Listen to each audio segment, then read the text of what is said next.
টেকনোর Camon 20 pro এই ফোনটা কিন্তু অনেক হাইট ক্রিয়েট করছে, সবাই রিভিউস আসছিল। এই ফোনটা অনেক জল্পনা কল্পনা একটি স্মার্টফোন, যেটা বাজেট সেগমেন্টে one of the best phone বলেই চলে। 25,000 টাকা বাজেট সেগমেন্টে ক্যামন 20 প্রো কিন্তু one of the best phone.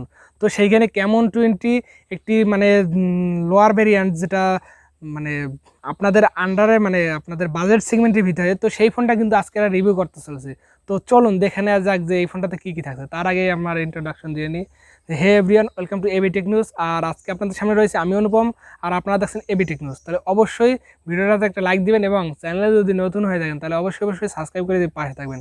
এছাড়াও যদি আপনাদের কোথাও কোনো ভুল ত্রুটি হয় তাহলে অবশ্যই ক্ষমা সুন্দর দৃষ্টিতে দেখে নেক্সটে কীভাবে ইমপ্রুভমেন্ট করা যায় সেই অবশ্যই কমেন্টের মাধ্যমে আপনার মতামত বলে যাবেন।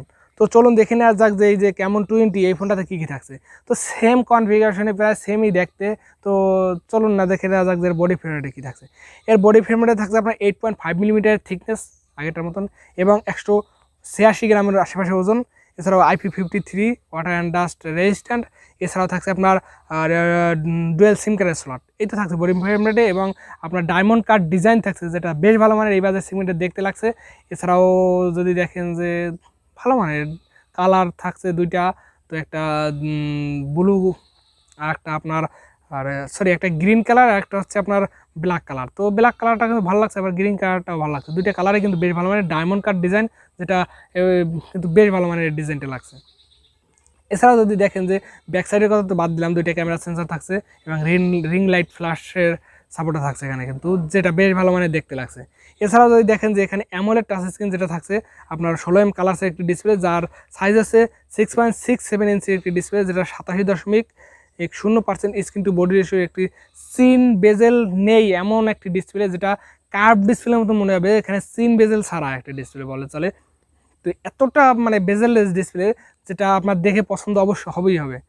এছাড়াও আপনার এখানে থাকছে আপনার 1024 পিক্সেলের কোরিলেশন অ্যাসপেক্ট রেশিও 395 পিপি ডেন্সিটির একটি ডিসপ্লে, যেটা আপনার এই বাজার সেগমেন্টে বেস্ট ডিসপ্লে। তবে এখানে হায়ার রিফ্রেশ রেটের কোনো সাপোর্ট নেই। এর বড় বাইতে কিন্তু 120 হার্জ রিফ্রেশ রেটের সাপোর্ট ছিল, এখানে কিন্তু কোনো ধরনের হায়ার রিফ্রেশ রেটের সাপোর্ট নাই, নর্মালি 60 হার্জের ডিসপ্লে। তো সুপার AMOLED ডিসপ্লে বাজেট কিন্তু 20,000 টাকা। তো 20,000 টাকা বাজেট সেগমেন্টে কিন্তু আপনার এই ডিসপ্লেটা কিন্তু AMOLED ডিসপ্লে কিন্তু এখানে মেনে নেওয়ার মতন একটা বেস্ট ডিসপ্লে বললেই চলে।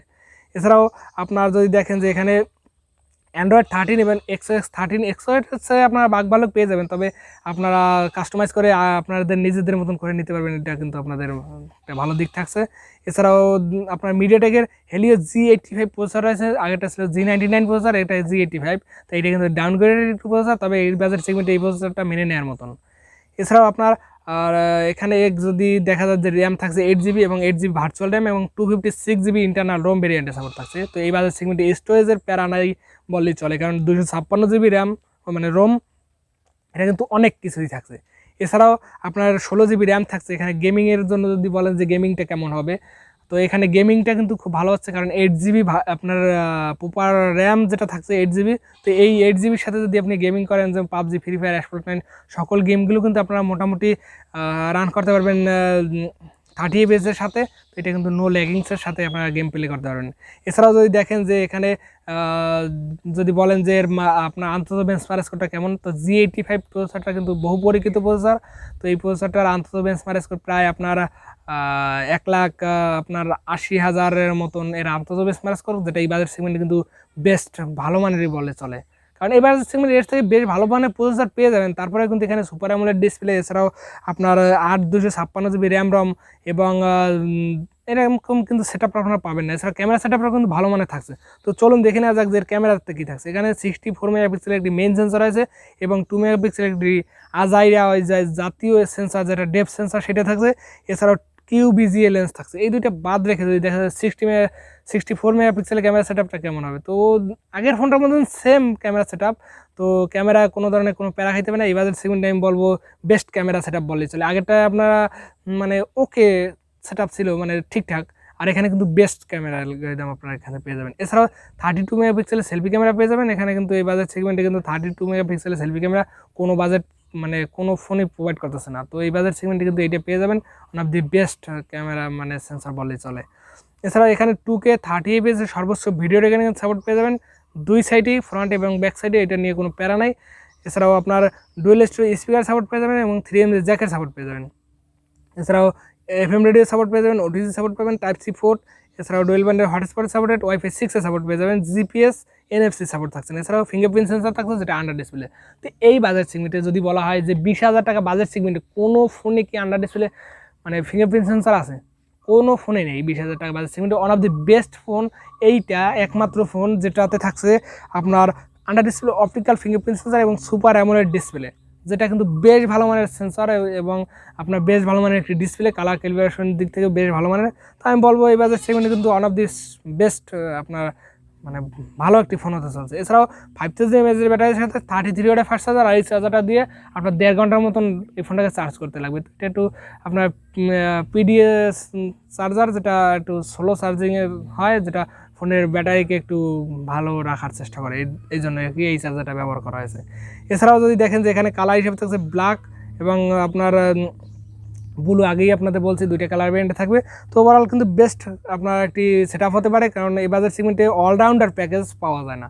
AMOLED display, in display fingerprint sensor, G85 প্রসেসরের সাথে 8GB র্যাম এবং 256GB র্যাম, এছাড়াও আপনার 64 মেগা এবং 32 মেগাপিক্সেলের ক্যামেরা সেটআপের সাথে 5000 mAh ব্যাটারির সাথে 33 ওয়াটের ফাস্ট চার্জার, ওভারঅল একটি বেস্ট এবং একটি মানে বেটার ডিল হতে পারে আপনাদের জন্য। এই ফোনটা কিন্তু 20,000 টাকার বাজেট সেগমেন্টে ওয়ান অফ দি সেরা চয়েস হতে পারে। তবে মানে এর যে লোয়ার ভেরিয়েন্ট যেটা Camon 20 Pro, ওইটা কিন্তু আরও ভ্যালু ফর মানি হচ্ছে, এখানেও কিন্তু ভ্যালু ফর মানি ডিভাইস এই ফোনটা।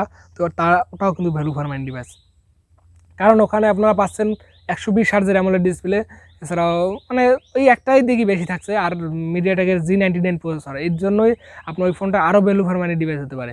তো ওভারঅল কিন্তু দুইটা ফোনই ভালো ফোন, আপনারা অনাহারে পারচেস করতে পারেন, মানে কোনো ধরনের কোনো মানে চিন্তাভাবনা ছাড়াই এই ফোনগুলো ভালো হবে, মানে আমি আপনাদের গ্যারান্টি দিচ্ছি। কারণ এখানে যে কনফিগারেশন থাকছে, এই কনফিগারেশনে একটি ফোন যদি আদার্স ব্র্যান্ডের কিনতে যান তাহলে 30+ কিন্তু বাজেট করতে হবে। তো 30+ বাজেট করলেও কিন্তু এরকম সেটআপ হয় না। তো আপনাদের এটা মাথায় রেখে যদি আপনি একটি গুড প্যাকেজ খোঁজ করে থাকেন, ব্র্যান্ড নিয়ে যদি কোনো ধরনের কোনো খুঁতখুঁতি না থাকে, তাহলে অবশ্যই এই ফোনগুলো আপনারা পারচেস করতে পারেন। তো দেখা হচ্ছে নেক্সট ভিডিওতে। সবাই ভালো থাকবেন, সুস্থ থাকবেন এবং লাইক দিয়ে এবং চ্যানেলটা সাবস্ক্রাইব করে পাশে থাকবেন।